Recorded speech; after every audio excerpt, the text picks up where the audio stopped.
16절부터 24절까지 말씀을 통해서 요셉 앞에 선 야곱의 11아들, 지난번에도 형들이 요셉 앞에 섰는데 이번에는 야곱의 11아들이 요셉을 뺀 나머지 11아들이 요셉 앞에 서게 되는 장면, 그 직전까지가 오늘 본문인데요. 오늘 제목은 요셉 앞에 선 야곱의 11아들이라는 제목으로 하나님의 말씀을 상고하겠습니다. 오늘 본문에는 여전히 하나 되지 못한 12아들의 이야기가 있습니다. 흩어졌던 야곱의 그 12아들이 한자리에 모이는 장면이죠. 물론 그들은 모릅니다.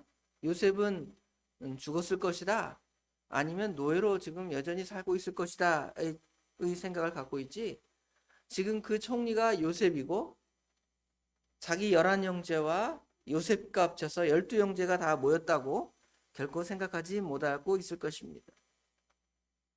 형제들은 요셉의 요구대로 아버지를 설득하죠. 그래서 동생 베냐민을 데려왔습니다. 거기에다가 갇혀있던 형이었던 시므온을 그들에게 돌려줍니다. 우리가 이 12아들이 다 모인 장면을 보면 과거 우리나라 1980년대 초반에 이상가족 찾기, 그렇죠? 이상가족 찾기 하면 그 목소리만 들어봐도 우리 그 형인지 우리 누나인지 우리 동생인지 딱 알아보잖아요. TV에서 그 잃어버린 형제가 이렇게 두 장면 이렇게 커트로 한 화면에 딱 뜨면 사람들이 딱 볼 때도 야, 저 사람들은 어디서 봐도 형제라고 사람들이 아유 얼굴이 진짜 닮았다 이런 느낌을 받잖아요. 근데 그 사람들이 1980년이면 1950년대 6.25 전쟁 이후에 헤어진 거니까 30년 만에 만난 거예요. 어때요? 울고 국민들도 막 가슴이 찡한 거예요. 30년 만에 서로 형 같이 살아있는데 없는 것처럼 혹시 죽었나 어떻게 됐나 막 그런 마음으로 그 화면을 보면 가슴 되게 아프잖아요. 오늘 지금 그런 장면이 연출돼야 되겠는데 그러지 않습니다. 오히려 요셉은 자신의 정체를 드러내지 않습니다. 그렇죠? 자기를 숨겨요. 내가 요셉입니다 말하지 않아요. 그렇죠? 그럼에도 그들을 불러서 자신의 집에 초청을 하고 그들에게 음식을 대접하고 그 사랑을 나눠주고. 그럼 왜 요셉이 자기의 정체를 숨기고 그들을 만났을까? 당장 만나서 내가 당신들이 팔아먹은 동생입니다, 내가 요셉입니다, 그러면 감동의 물결이 넘칠 텐데 그러지 않아요. 이것은 단순히 한자리에 모인 것 그것 자체로 의미를 두는 것이 아닙니다. 이유는 단 하나죠. 단순하게 모이는 것이 중요한 것이 아닙니다. 여러분, 우리나라가 남북 정상회담을 하죠. 그냥 북한의 김정은과 우리나라의 대통령이 만나는 게 중요한 게 아니에요. 그렇잖아요. 만나서 얼굴 보고 야, 얼굴 잘생겼다, 너 아침밥 뭐 먹었니? 나 오늘 뭐 먹었어요? 미역국 먹었어요. 그러고 헤어지려고 만나는 게 아니죠. 그렇죠? 만나서 어떻게 하면 서로 하나가 될 수 있을까? 어떻게 하면 서로 갈등하지 않을까? 이럴 목적으로 만나는 것이 중요하지 그냥 만나는 게 중요하지 않잖아요. 그렇죠? 과거 우리가 남북 회담을 생각을 해보면 그랬습니다. 정말 하나될 마음으로 지금 만나고 있는가? 그걸 봐야 한다는 것이죠. 북한은 여전히 적화 통일을 생각해요. 우리가 이 공산주의로 이 남쪽을 다 먹어서 다 이 땅은 공산주의 땅으로 만들어야 되겠다, 이런 생각으로 우리를 만날 수가 있습니다. 그럼 우리가 만나서 하하 웃죠. 아유 건강하시네요, 요새 어떻습니까? 뭐 그러려고 만나는 것은 아무 의미가 없다는 것이죠. 먼저 회복이 되어야 돼요. 관계가 회복이 돼요. 서로 나는 너를 공격할 생각이 없다, 이게 서로 확신이 돼야 이 정상회담의 의미가 있지, 속으로는 겉으로는 서로 우리 서로 공격 안 하겠습니다, 친하게 지내겠습니다, 그러면서 뒤로는 뭐예요? 뒤로는 전쟁을 준비하고 죽일 계획을 세우고 악한 생각을 하면 그것을 할 의미가 있습니까? 없습니까? 없지. 오늘날 북한에 굶어 죽는 사람이 많이 있습니다. 남한에는 쌀이 어떻게 돼요? 남아 돌아요. 썩어 돌아가. 그럼 우리가 좋은 마음을 갖는다면 북한에다가 쌀을 줘야 되겠다. 이런 마음을 갖겠죠. 이게 썩혀놓으면 안 되잖아요. 그렇죠? 그런데 문제는 뭐냐면 그 우리가 북한에 굶어 죽는 그 사람들을 위해서 쌀을 사다가 그들을 줬는데 그들이 정말 굶어 죽는 사람들을 위해서 그 쌀을 쓰지 않고 군인들에게 밥을 준다. 불량미로만 쓴다. 그럼 우리가 쌀 주고 싶겠어요? 안 주고 싶겠잖아요. 그게 마음이 안 통하는 거예요. 마음이 통하면 우리도 북한을 측은히 여기는 마음이 있으면 저들도 그 쌀을 가지고 정말 우리가 인도주의적으로 저 가난하고 굶주린 북한 그 주민들을 생각해서 그거를 받아서 못 먹는 사람들에게 나누어 준다면 우리가 북한에 쌀 주는 거 아까워요? 안 아까워요? 하나도 안 아깝죠. 그런데 그러잖아요. 굶어 죽는 사람은 굶어 죽는 거고요. 그 쌀을 받아다가 군대에다 갖다 주고 아니면 북한에 충성하는 사람들에게만 그 쌀을 주는 거예요. 그러면 여기서 남한에서 쌀 주는 게 너무 아깝잖아요. 서로 마음이 뭐가 되지 않아요? 통일되지 않고 하나가 되지 않으면 그거 백날 만나도 소용없잖아요. 그렇죠? 지금 요셉도 마찬가지예요. 정말 자기 마음에는 형들을 아끼고 사랑하는 마음이 있고 그 마음에 용서할 마음이 있지만 야곱의 그 다른 아들들, 10아들, 특별히 요셉을 제외한 그 형들은 그 마음이 여전히 누구를 미워해요? 요셉을 미워해요. 요셉 미워 죽겠다. 그놈 때문에 내가 아버지한테 대접도 못 받고 그 녀석만 아빠한테 사랑을 받고 좋은 옷 입고 이뻐해. 그래서 내가 팔아버린 거야. 그 마음이 여전히 야곱의 아들들 가운데 있다면 요셉이 그 마음에 내가 당신들의 동생입니다. 쉽게 말이 나와요? 안 나와요?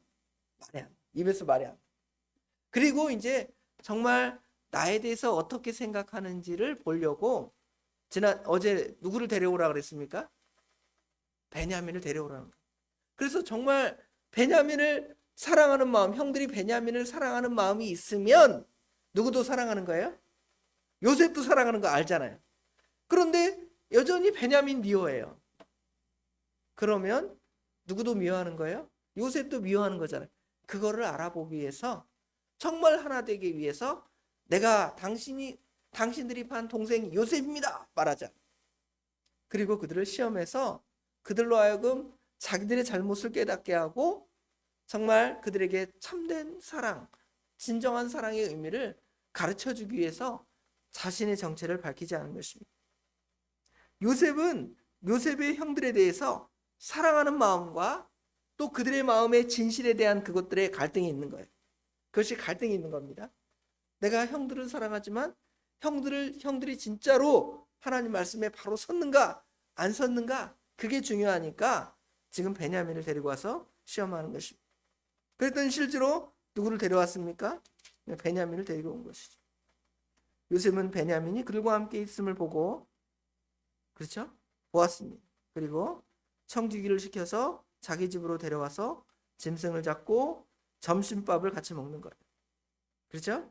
그 명대로 지금 요셉이 명한 대로 그 사람들을 요셉의 집으로 인도하고 그 다음에 그 사람들이 요셉의 집으로 인도되니까 사실은 이 자리는 어떤 자리예요? 은혜 받는 자리, 복 받는 자리잖아요. 형제들이 다 만나는 자리고 그리고 음식을 얼마나 좋은 음식을 대접했겠어요? 총리가 대접하니까. 그렇죠? 아주 그냥 기름지고 아주 배불리 먹을 수 있는 아주 맛있는 음식 그것을 많이 대접했을 것입니다. 그런데 요셉의 형들은 어때요? 지금 마음에 두려워요. 한순간이라도 빨리 곡식을 받아가지고 여기를 떠나고 싶어요? 여기 계속 있고 싶어요? 떠나고 싶겠죠. 그런데 지금 이 총리가 자기 동생인 줄 알고 그 다음에 그 총리가 그 요셉이 자기들을 용서한 줄 안다면 떠나고 싶겠습니까? 거기서 같이 밥 먹고 싶겠어요? 같이 밥 먹고 기뻐할 거 아니에요? 근데 그걸 모르니까 여전히 그 마음에 두려운 마음. 만약에 애굽의 총리가 트집을 잡고 자신들을 곤란하게 하면 그들 12은 다 그들 11은 다 누구의 종이 되는 거예요? 요셉의 종이 되는 거예요. 그렇죠? 애굽의 총리의 노예가 되는 것입니다. 그러니까 얼마나 두려웠든지 뭐 그 요셉의 하인들이 물어보지도 않았는데 전에 자기들이 곡식 그 자루에 돈이 그대로 있었습니다 하고 그걸 갖다 주는 거예요. 자진 신고를 하죠. 그렇죠? 그때 이제 청지기는 그들이 놀라지 않도록 자세하게 대접을 하죠. 너희 하나님이 너희에게 은혜를 베풀어 주신 거다 그러죠. 23절에 그가 이르되 너희는 안심하라 두려워하지 말라 너희 하나님 너희 아버지의 하나님이 재물을 너희 자루에 넣어 너희에게 주신 것이니라 너희 돈은 내가 이미 받았니라 하고 시므온을 그들에게로 이끌었. 그렇죠? 아 그거 괜찮다. 그 돈 내가 안 받아도 된다. 그러면서 심지어 가둬뒀던 그들의 형제였던 시므온까지 내어주면서 아주 화기애애한 분위기로 이렇게 만들어가고 있습니다. 그리고 그 뒤에는 이제 사실은 이 뒤에까지 좀 이야기들이 더 전개가 돼야 되는데요. 요셉은 그들을 만나서 아버지가 어떤지 또 얘가 베냐민이구나. 어렸을 때 봤으니까 얼굴을 잘 모르겠지. 요셉이 17살에 떠났으니까 베냐민은 그보다 훨씬 어릴 거 아니에요. 그렇죠? 훨씬 어리면 뭐 10살도 안 먹었을 수도 있고 10살 조금 넘었을 수도 있는데 여러분 10대 아이들이 나중에 한 30 먹어서 여러분을 만난다고 생각해보세요. 얼굴이 전혀 다른 얼굴이 되잖아요. 20대가 넘어 다 성장한 다음에 이렇게 뭐 40대나 50대 가도 얼굴은 어느 정도 형태가 남아있잖아요. 우리 형 맞네 이렇게 알잖아요. 그런데 베냐민은 얼굴을 전혀 모르겠지. 그렇죠? 베냐민이 어떻게 생겼을까? 데리고 왔는데 이게 베냐민이 맞을까? 그럴 수 있죠. 오랫동안 만나지 않은 조카가 있다. 애가 그냥 어릴 때 한 서너 살 때 만나는데 한 10살이 됐어요. 알 것 같아요, 모를 것 같아요. 전혀 그럴까? 걔야? 그럼 어릴 때 얼굴이 조금 남아있네 정도지. 길거리 갈 때 만약에 미국에 가 있는 조카가 왔다 그러면 잘 못 알아볼 수 있죠. 그렇죠? 그러니까 지금 확인하는 거예요. 이 베냐민 진짜 맞는가? 그렇죠? 가짜로 베냐민 데려올 수도 있잖아요. 그렇죠? 아버지가 반대하니까 야 베냐민 나이 비슷한 자기 종들 하나씩 하고 얘가 베냐민이야. 그러면 진짜 요셉이 베냐민 맞나 보다. 그럴 수도 있죠. 그렇죠? 그런데 이제 속일 수 없으니까 만약에 속였다가는 더 큰일 나니까 베냐민을 데려다가 지금 만나고 좋아하는 장면을 볼 수가 있습니다. 그리고 그들에게 이제 음식을 주는데 정말 그 마음에는 너무 이제 갑자기 막 마음에 불붙는 것 같아요. 당장 내가 당신의 동생입니다. 베냐민 내가 네 형이다 이러고 말하고 싶지만 그 마음이 뜨겁지만 당장은 말해줄 수가 없는. 그러니까 잠깐 옆에 방 가서 울고 막 통곡을 하고 진짜 나와서 얼굴 씻고 와서 이제 근엄하게 아닌 것처럼 또 이야기를 하는 것이죠. 지금 아까 말한 대로 왜 자신의 정체를 드러내지 않는가는 아까 말한 대로 형들을 사랑하는 마음과 형들의 그 진실을 알고 싶은 마음이 있는 것이고요. 그러면 왜 시므온을 가두었을까? 이 문제도 있습니다. 시므온이 다른 형제들을 대표로 해서 남았잖아요. 시므온은 야곱의 둘째 아들입니다. 아마 첫째 아들은 르우벤은 그 형제들을 대표하는 사람이었으니까 그를 잡아다 가둬버리면 그 우두머리가 없는 거잖아요. 그러니까 문제가 생길까봐 이제 둘째 형, 그렇죠? 둘째 형인 시므온은 지금 감옥에 가둔 것 같아요. 그런 측면도 있을 수 있고요. 신학자들은 뭐라고 해석을 하냐면 시므온이 아주 성격이 아주 괴팍한 사람이잖아요. 뭘 어떻게 하냐면 그 세겜에서 세겜 사람들을 다 죽이잖아요. 너네 할례 받아야 우리 동생 너한테 줄 수 있다 그러면서 할례를 받았을 때 시므온과 레위가 아주 포악하게 가서 세겜 사람들을 다 학살하는 아주 잔인한 성격을 가진 사람. 거기에다가 또 어떤 추정을 하는 사람이 있냐면 시므온이 아마 이 모든 일을 주도했을 가능성이 가장 높다. 이렇게 해석을 하는 사람들도 있더라고요. 그럼 이제 성경에 없는 얘기지만 그럴 가능성도 상당히 있어요. 왜냐하면 루벤은 그 요셉을 죽이지 말라 그랬잖아요. 처음엔 죽이려고 그랬는데 죽이지 말고 잠깐 저 구덩이에 던져놨다가 이제 형제들이 다 진정이 되면 요셉을 꺼내다가 누구한테 갖다 주려고 그랬어요? 아버지에게 갖다 주려고 그랬죠. 그렇죠?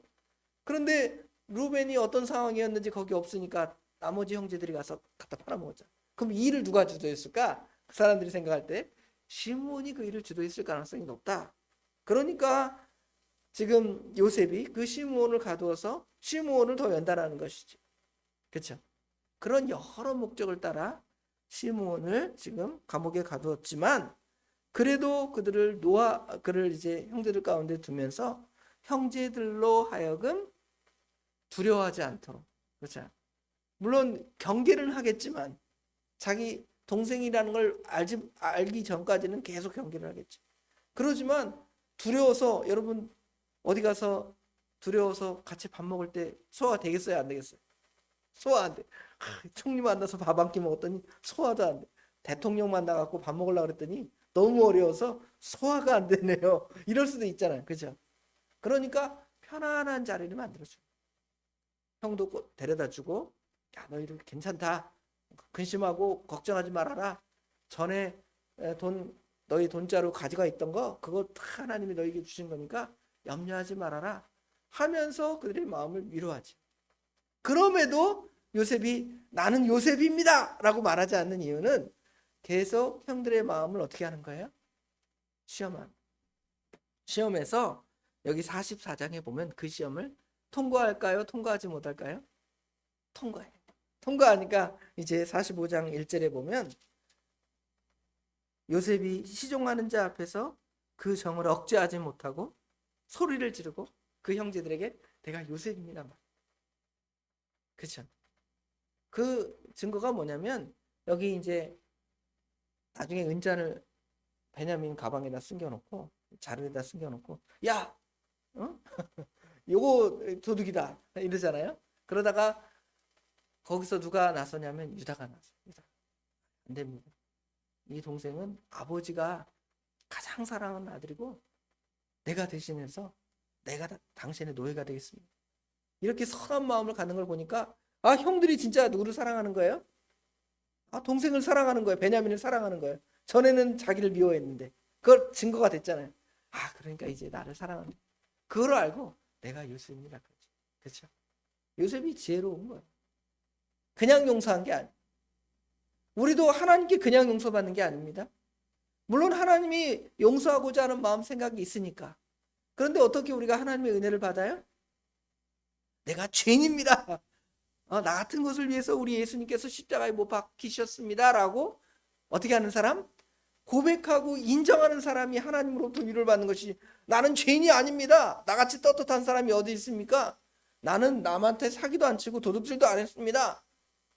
그런 사람은 예수님께서 그런 사람을 받아줍니까? 안 받아줍니까? 바리새인은 안 받아주죠. 세리와 죄인들은 어떻게 해요? 가슴을 치면서 내가 하나님 앞에 얼굴도 못 들겠습니다. 예배당 예수사랑교회 예배당 안에도 못 들어오겠습니다. 저기 문 앞에 서서 주여 하고 돌아가겠습니다. 이러는 거예요. 야, 너는 진짜 하나님 앞에 네가 죄인인 걸 바로 깨달았구나 하고 예수님께서 그런 사람에게 사랑을 베풀어 주시잖아요. 그렇죠? 오늘 여기 마찬가지. 언제 용서받는지에 대한 이야기는 우리가 다음 시간에 더 상고하도록 하겠습니다. 과거의 죄를 덮어두고 대충 봉합하는 그런 화해가 아니라 서로의 허물과 아픔을 진정으로 품고 진정으로 뭐가 되는 거예요? 진정으로 형제가 되고 진정으로 사랑하는, 오늘 찬송가에도 사랑하는 주님 앞에 우리 믿음의 사람들이 하나대로 교회에 나오는 거예요. 교회에 와서는 거룩거룩 찬송하면서 아무개 권사 꼴배 싫어 죽겠다. 나는 그 권사님 보기 싫어서 교회 안 나갈래. 그거 바른 마음이 아니죠. 그렇죠? 우리가 이런 마음을 바로 깨달아서 우리가 주님의 그 사랑 안에 거하며 그 사랑을 나눠줄 줄 아는 우리 모든 성도님들 되시길 주님의 이름으로 축원합니다.